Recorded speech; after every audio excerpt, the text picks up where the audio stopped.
அடுத்ததாக துலாம் ராசி அவர்களுக்கு இந்த சனி பேச்சில் எப்படி ஒரு பலன் கிடைக்க போது, அவங்க எந்த ஸ்தலத்துக்கு போய் பரிகாரம் செஞ்சா இல்லை வழிபாடு செஞ்சா நல்லது நடக்கும்? துளாராசிக்காரங்களுக்கு துலாக்கோல் போலும் வாழக்கூடிய ஆளுன்னு சொல்லியிருக்காங்க. ராஜா போல வாழணும், உண்மையாக இருக்கணும், நேர்மையாக இருக்கணும், அவன் எந்த சூழ்நிலையும் தடுமாறக்கூடாது அப்படின்னு சொல்லுன்னு சொல்லியிருக்கான்.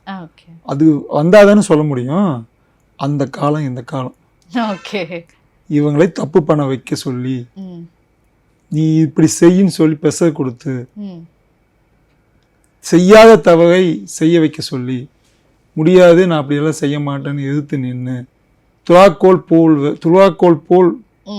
துலாக்கோல் போல்னா அவன் அந்த அரசாங்கத்தையோ இல்லை விதியோ எதுக்கக்கூடிய ஆளாவோ இல்லை தனக்கு மேலே இருக்கவங்களை எதுக்கக்கூடிய ஆளாவோ ஒரு சோதனையான காலகட்டம் இந்த காலகட்டம். ஏற்கனவே 8ல் குரு இருக்குது, 6ஆம் இடத்துல ராகு உட்காந்துட்டு இருக்காரு.